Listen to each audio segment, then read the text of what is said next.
मेरा भतीजा सफेद घोड़े की सवारी करने का बड़ा ही शौक रखता था। वह अक्सर मुझे रोज कहा करता कि चाची, मुझे आपके सफेद घोड़े की सवारी करनी है। मैं कभी कभी इस बात को हंसकर टाल दिया करती थी, लेकिन अक्सर वह रोज ही मेरे साथ जिद करने लगा। मेरा भतीजा मेरे पास पढ़ने के लिए आया था। उन दिनों मेरा पति विदेश में रहा करते थे। मेरा भतीजा कम उम्र का था, लेकिन धीरे धीरे उसमें बहुत सारे बदलाव आने लगे। वह अक्सर बहाने बहाने से मेरे करीब आया करता था और फिर जिद किया करता कि चाची, मुझे आपका सफेद घोड़े की सवारी करनी है। लेकिन मैं उसे बच्चा समझकर टाल दिया करती थी। एक दिन बहुत तेज बारिश हो रही थी। उसी दिन मैं अपने पति को बहुत याद कर रही थी। तभी मेरा भतीजा मेरे कमरे में आया और जिद करने लगा कि उसे आज घोड़े की सवारी करनी है। मैंने भतीजे की बात को मान लिया। मैंने कहा, बताओ तो फिर मुझे आज क्या करना पड़ेगा। लेकिन भतीजे ने जो तरीका मुझे बताया वह सुनकर आप लोग हैरान हो जाओगे। उसने लाइट बंद करते ही पूरे जोश के साथ, कभी कभी गलत फहमी ही इंसान के अच्छे खासे रिश्ते को खत्म करके रख देती है। इस तरह यह सिलसिला मेरे साथ हुआ था। यह कहानी उन दिनों की है जब मेरी नई नई शादी हुई थी। मैं शादी करके अपने ससुराल आई थी। मैं गरीब परिवार से ताल्लुक रखती थी। इसी वजह से माँ बाप ने अच्छा रिश्ता देखकर कम उम्र में ही मेरी शादी कर दी थी। शादी को लेकर हर लड़की की तरह मेरे भी कई अरमान थे, लेकिन वह शायद मेरी जिंदगी में पूरे नहीं हुए, क्योंकि शादी की रात ही मेरा पति मुझे छोड़कर विदेश चला गया था। ये शादी बहुत ही जल्दबाजी में हुई थी, क्योंकि मैंने सुना था कि जो मेरा पति है उसके माता पिता इस दुनिया में नहीं हैं। उसकी एक छोटी बहन थी जिसकी शादी उसने 1 साल पहले ही कर दी थी। माँ बाप को भी यह रिश्ता अच्छा लगा था, क्योंकि लड़का अच्छा खासा कमा लेता था। लड़की वालों ने हमसे कोई डिमांड भी नहीं की थी। इसी वजह से माता पिता ने खुशी खुशी मेरी शादी मेरे पति राजा से कर दी थी। मैं विदा होकर जब अपने ससुराल आई तो बड़ी सादगी के साथ मेरा स्वागत किया गया था। मेरे ससुराल में ज्यादा लोग नहीं थे। जब मैं अपने पति के कमरे में गई तो मेरे पति ने कमरे को पूरे फूलों से सजाया हुआ था। आज की रात मेरे लिए बड़ी ही प्यार भरी थी। आज की रात के लिए हर लड़की अपने पति का बेसब्री से इंतजार करती है। मैं भी एक लंबा सा घूंघट ओढ़कर बैठी हुई थी और आने वाली घड़ी के बारे में सोच रही थी। आधे घंटे के बाद मेरा पति कमरे में दाखिल हुआ। मेरे पति ने आते ही कमरे को अंदर से बंद कर दिया था और फिर बैठकर बड़े ही प्यार से मुझसे बातें की।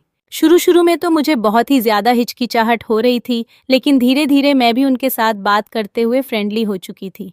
अब मुझे भी कोई शर्म नहीं रही थी। मेरे पति ने मेरा हाथ पकड़कर मुझे अपने प्यार का इजहार किया। पति के छूते ही मेरे दिल की धड़कनें बढ़ने लगीं। फिर पति ने लाइट बंद करते ही मुझ पर प्यार लुटाना शुरू कर दिया। काफी देर के बाद मेरे पति मुझे बताने लगे कि वह कल सुबह ही काम के सिलसिले से विदेश चले जाएंगे। यह सुनकर मैं पूरी तरह हक्का बक्का रह गई। मेरे पति कहने लगे कि उन्हें ऑफिस के काम से छुट्टी नहीं मिल रही। जॉब बहुत जरूरी है, इसलिए उन्हें जाना ही होगा। उन्होंने मुझे समझाया कि तुम निराश मत होना, मैं जल्द ही वापस आ जाऊंगा। लेकिन पति की बात सुनते ही मैं पूरी तरह उदास हो गई थी। भला कोई भी लड़की अपनी शादी के दूसरे दिन ही अपने पति को विदेश जाने की इजाजत देती है? मुझ में तो बिल्कुल भी हिम्मत नहीं थी। मैं मन उदास करके बैठी हुई थी।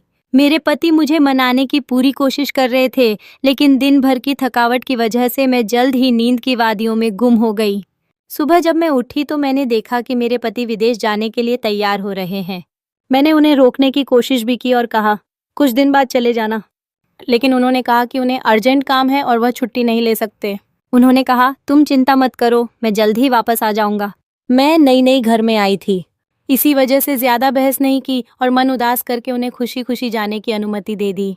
पति के जाने के बाद मैं बहुत ज्यादा परेशान हो गई, क्योंकि पूरे घर में मैं बिल्कुल अकेली थी। मेरे पास कोई चारा नहीं था। इसी वजह से मैंने घर का कामकाज करना शुरू कर दिया। मेरे पति का घर बहुत ही बड़ा था।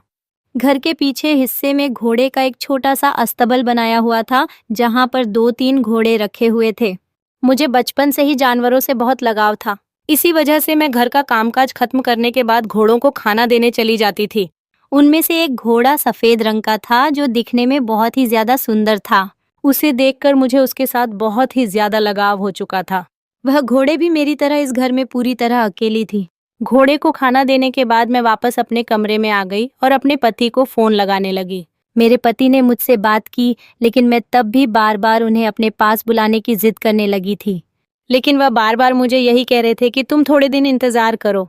कुछ दिन के बाद मेरा भतीजा हमारे घर में आकर रहेगा, क्योंकि यहाँ से वह अपने आगे की पढ़ाई कंप्लीट करेगा। हमारे घर से थोड़ी दूरी पर ही बहुत सारे अच्छे कॉलेज हैं। इसी वजह से वह यहाँ पर रहकर आगे की पढ़ाई को कंप्लीट करेगा और तुम्हारा भी मन लग जाएगा। पति के कहने के बाद मैं कुछ देर शांत हो चुकी थी। मुझे भी ये सही लगा था कि कोई शायद इस घर में आकर रहेगा तो मेरा भी मन लग जाएगा। मैंने अपने पति के साथ कुछ देर प्यार भरी बातें की और उसके बाद हम दोनों ने फ़ोन रख दिया। उसके बाद मैं अपने घर के कामकाज में फिर से बिजी हो चुकी थी। मैंने शाम का खाना बनाया और खाना खाकर मैं घोड़े के अस्तबल में चली गई थी। वहां जाकर मैंने कुछ वक्त घोड़े के साथ बिताया था। अपने हाथों से खाना खिलाया। जो सफ़ेद रंग की घोड़ी थी मुझसे बहुत ही ज़्यादा मोहब्बत हो चुकी थी।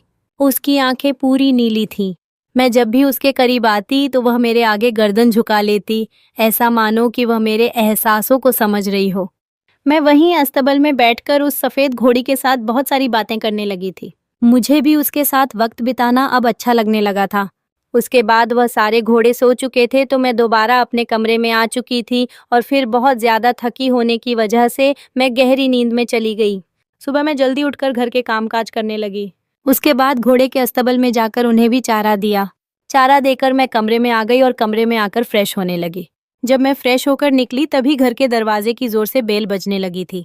मैं तुरंत भागती हुई दरवाजे तक गई। जब मैंने दरवाज़ा खोला तो सामने खड़े शख्स को देखकर मैं हैरान रह गई, क्योंकि सामने जो शख्स था वह मेरा भतीजा था। उसे शादी में मैंने एक ही बार देखा था, इसी वजह से पहले ही नज़र में उसे पहचान चुकी थी। वह मुझे देखकर कहने लगा, चाची आप तो आज बहुत ही ज़्यादा खूबसूरत लग रही हो। मैं भी शर्मा चुकी थी। मैंने कहा तुम अंदर तो आओ, मेरी तारीफ़ें बाद में कर लेना। चलो जल्दी से अंदर आ जाओ। फिर उसने अपना एक बड़ा सा बैग सोफे की साइड पर रखा और कहने लगा, आपको तो पता ही होगा मैं यहाँ पर पढ़ने के लिए आया हूँ। मेरे आगे की पढ़ाई यहीं से होगी। उस लड़के का नाम अरमान था। उसकी उम्र 20 साल थी। वह दिखने में बहुत ही हैंडसम था, लेकिन उसे देखकर उसकी उम्र का अंदाज़ा बिल्कुल भी नहीं लगाया जा सकता था। उसकी बातों को सुनकर मैंने उसे कहा कि हाँ, तुम्हारे चाचा जान ने मुझे बताया था कि तुम आने वाले हो, लेकिन तुम इतना जल्दी आ जाओगे ये मुझे नहीं पता था। चलो मैं तुम्हें तुम्हारा कमरा दिखा देती हूँ। तुम थोड़ा देर फ्रेश हो जाओ, उसके बाद मैं तुम्हारे लिए नाश्ता लेकर आती हूँ। मेरे कमरे से कुछ दूर एक कमरा था। मैंने उसे वह कमरा दे दिया और कहा तुम आज से यहीं रहोगे। उसे भी वह कमरा बहुत अच्छा लगा था। उसके बाद वह फ्रेश होने के लिए चला गया और मैं किचन में जाकर उसके लिए नाश्ता बनाने लगी थी। जब मैं नाश्ता बनाकर वापस कमरे में आई तो मैंने देखा कि वह बैठकर फ़ोन में बड़ी गहरी निगाहों से कुछ देख रहा था। जब उसने मुझे देखा तो हाथ बढ़ाते हुए उसके हाथों से फ़ोन नीचे गिर चुका था। उसके बाद मैंने उसे नाश्ता पकड़ा दिया। नाश्ता करते हुए वह मेरी तारीफ़ें करने लगा। वह कहने लगा, चाची आप नाश्ता भी बहुत ही अच्छा बना लेती हैं। वाकई आपके हाथों में तो जादू है। उसकी बातों को मैं सुनकर हंसकर टाल दिया करती थी, क्योंकि वह बहुत ही मजाकिया किस्म का लड़का था। फिर मैंने कुछ देर उसके पास बैठकर उसके आगे की पढ़ाई के बारे में पूछा था। हम दोनों ने कई देर तक एक दूसरे के साथ बातें की थीं। उससे बात करने के बाद मैं अपने कमरे में चली आई। कमरे में आकर देखा कि मेरे फ़ोन पर मेरे पति की कॉल आ रही थी। मैंने तुरंत रिसीव किया। शायद मेरे पति को अरमान के आने की खबर मिल चुकी थी। मेरे पति मुझे कहने लगे, अब तुम्हारा मन अच्छे से लग जाएगा। अपने पति की बातों को सुनकर मैं चुपचाप हाँ में जवाब दिया था, क्योंकि मेरे पति मुझे बिल्कुल समझ में नहीं आ रहे थे। मुझे उनकी ज़रूरत थी, न कि उनके भतीजे की। लेकिन मैं नई नवेली दुल्हन थी, इसी वजह से मैं ज़्यादा जिद नहीं कर सकी।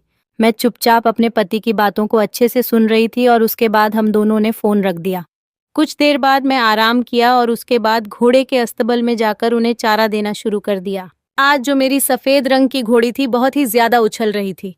शायद वह थोड़ा आज़ाद होना चाहती थी, क्योंकि उसे भी कितने दिनों से रस्सियों से बांधा गया था। जब मैं उन घोड़े को चारा दे रही थी तभी पीछे से अरमान भी मेरे बगल में आकर खड़ा हो गया और फिर मुझे कहने लगा कि चाची मुझे यह सफ़ेद रंग की घोड़ी बहुत ही ज़्यादा पसंद है। यह हूबहू आपकी तरह है, सुंदर है। आपकी भी खूबसूरती देखकर कोई भी मनमोहित हो जाएगा। इस घोड़ी की जो नीली आंखें हैं उसे देखकर कोई भी फिदा हो सकता है। फिर बातों ही बातों में अरमान ने मुझे एक ऐसी बात कही जिसे सुनकर मेरे होश उड़ चुके थे। वह मुझे कहने लगा कि चाची मुझे भी अपनी सफ़ेद घोड़ी की सवारी करवाओ।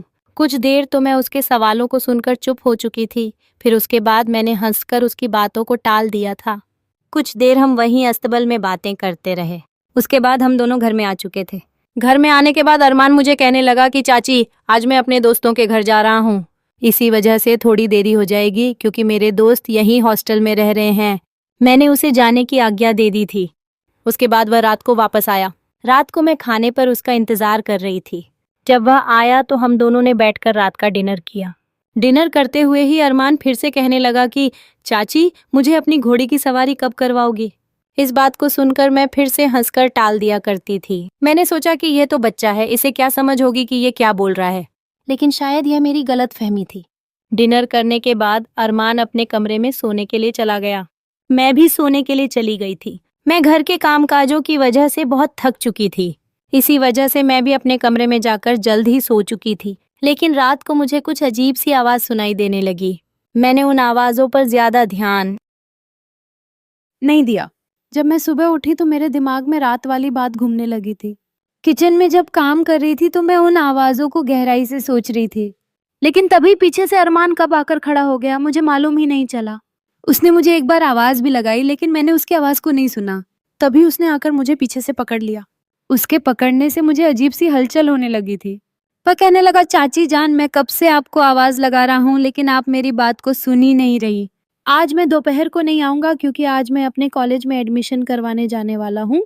ये सुनकर मैंने कहा, ठीक है, लेकिन तुम रात को तो आओगे ना? तो कहने लगा, हाँ। फिर हमने नाश्ता किया। नाश्ता करते वक्त अरमान मुझे कहने लगा कि चाची, अपनी घोड़ी की सवारी कब करवाओगी। मैं उसकी बातों को सुनकर चुप हो चुकी थी। मैंने कहा, तुम्हें घोड़ी कब से पसंद आने लगी? वह कहने लगा, मुझे घोड़ियों का शौक बचपन से ही है। मुझे अक्सर सफेद रंग की घोड़ी पर सवारी करना बहुत पसंद है। वह बार बार मुझसे जिद्द करने लगा था, लेकिन मैं अब भी उसकी बातों को हंसकर टाल दिया करती थी। अब यही सिलसिला रोज शुरू हो चुका था। जब रात को अरमान घर वापस आता और डिनर करने के बाद अपने कमरे में चला जाता तो उसके कमरे में जाने के कुछ देर बाद ही मुझे फिर से अजीबोगरीब आवाजें सुनाई देने लगी। जब मैं आवाजों को सुनने के लिए कमरे से बाहर निकलती और धीरे धीरे कदम बढ़ाते हुए उसके कमरे की तरफ जाती तो मैंने ये देखा कि आवाज तो अरमान के कमरे से ही आ रही है। वह आवाज बड़ी ही अलग किस्म की थी। उसे सुनकर मुझे अजीब सी हलचल महसूस होने लगी थी। मुझे डर लगने लगा था। इसी वजह से मैं तुरंत भागकर अपने कमरे में आ गई। मैं अपने पति को बहुत ही ज्यादा याद कर रही थी। डर के मारे मैंने चादर ओढ़कर सोने की कोशिश की। सुबह जब उठी तो फिर से घर के कामकाजों में मशगूल हो चुकी थी। कामकाज करते हुए मैं फिर से रात वाली आवाज के बारे में सोचने लगी थी। अरमान आज फिर से मेरे करीब आकर खड़ा हो चुका था और फिर उसने मुझे ऐसी ऐसी बातें कही जिन्हें सुनकर मेरे होश उड़ चुके थे। वह कहने लगा, मुझे जल्द ही आपकी घोड़ी की सवारी करनी है। मैं सोचती थी कि ये तो बच्चा है, इसलिए उसकी बातों को घुमा दिया करती थी। लेकिन अब धीरे धीरे अरमान में बहुत बदलाव आने लगे थे। वह अक्सर फोन में बैठकर पता नहीं क्या वीडियो देखा करता था। जब मैं उसके बगल में आकर खड़ी होती तो वह हड़बड़ा जाता था और रात को उसकी अजीब आवाजों ने मुझे तंग करके रख दिया था। अरमान को मैं बच्चा समझती थी, इसी वजह से मैं उसकी हरकत को नजरअंदाज कर दिया करती थी। अरमान मेरे साथ बहुत ज्यादा फ्रेंडली हो चुका था। वह पूरा मेरे बगल में आकर बैठ जाता, मेरे साथ नाश्ता करता और मेरे कमरे में भी आकर घंटों बातें किया करता। और फिर उन बातों के दौरान वह मेरे साथ वही जिद किया करता कि चाची, मुझे तो आपकी घोड़ी की सवारी करनी है। आप मुझे बहुत ही ज्यादा पसंद हो, क्या आप मुझे अपनी घोड़ी की सवारी करवाओगी? लेकिन मैं बार बार उसे बच्चा समझकर नजरअंदाज करती जा रही थी। पर यह मेरी आने वाली जिंदगी के लिए बहुत ही ज्यादा खतरनाक होने वाला था। एक रात मैं सो रही थी कि तभी मुझे अचानक फिर से वह अजीबोगरीब आवाज आने लगी। मैं तुरंत उठकर उन आवाजों को सुनने लगी। वह आवाज मुझे फिर से अरमान के कमरे से आ रही थी। मैं जल्दी जल्दी अरमान के कमरे की तरफ चली गई। जब अरमान के कमरे के बाहर खड़ी हुई तो वह आवाज बहुत तेज आ रही थी। मैं इधर उधर खिड़की से झांकने की कोशिश करने लगी। जब खिड़की से झांक कर देखा तो मैंने देखा कि अरमान मोबाइल में एक वीडियो देखकर ऐसी हरकतें कर रहा था जिसे देखकर मेरे होश उड़ चुके थे। मैं तुरंत भागती हुई वापस आई और अपने पति को फोन लगाने लगी। मैंने अपने पति को फोन लगाकर खूब रोने लगी थी, लेकिन मैं उन्हें अरमान के बारे में बिल्कुल भी नहीं बताया। मैं उनसे बार बार यहाँ आने की जिद कर रही थी, लेकिन वह बार बार यही कहते कि उनके आने में अभी कुछ वक्त और लगेगा। इसी वजह से मैंने गुस्से से फोन रख दिया था। अगले ही दिन बहुत तेज बारिश हो रही थी।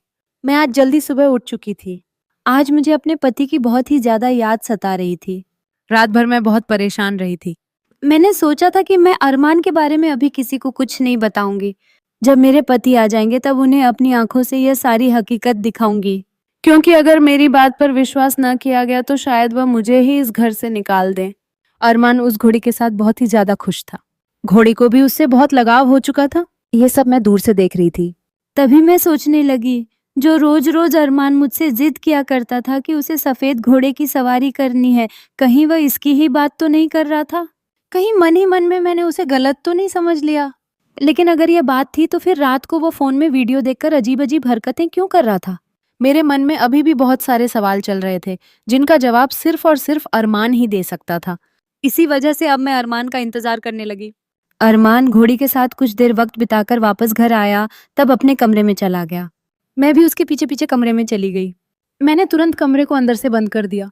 अरमान मुझे देखकर हैरान हो गया। वह कहने लगा, चाची आप इतनी जल्दी उठ चुकी थी? मैंने कहा, क्यों, तुम हैरान हो गए? क्या तुम नहीं चाहते थे?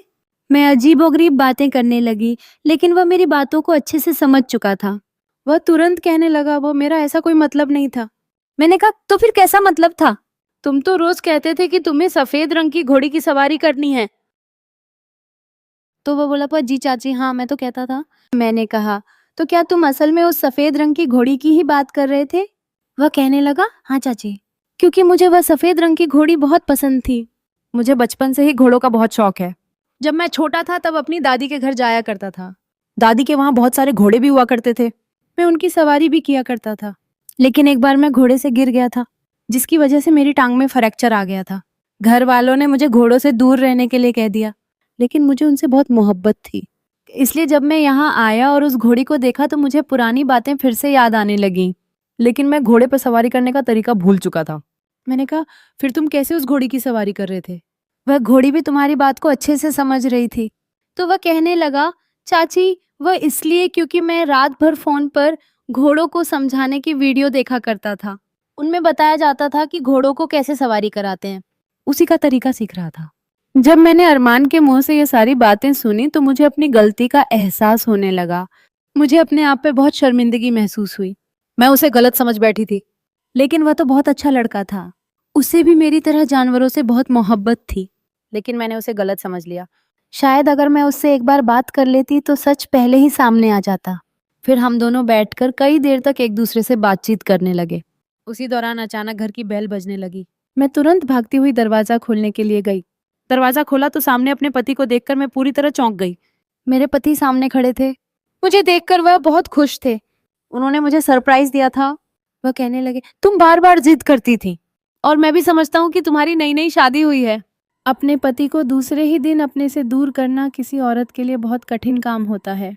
इसलिए देखो, मैं अपना काम जल्दी जल्दी खत्म करके वापस आ गया हूँ। अब मैं यहीं से अपना काम शुरू करूंगा। मैं बहुत ही खुश थी। उस रात मेरे पति ने मुझ पर जमकर प्यार लुटाया। आज मुझे अपनी गलती का भी एहसास हो चुका था। अगर मैंने अरमान की बात अपने पति को बता दी होती तो शायद वह भी मेरी तरह उसे गलत समझ बैठते और उसकी इज्जत पर दाग लगता।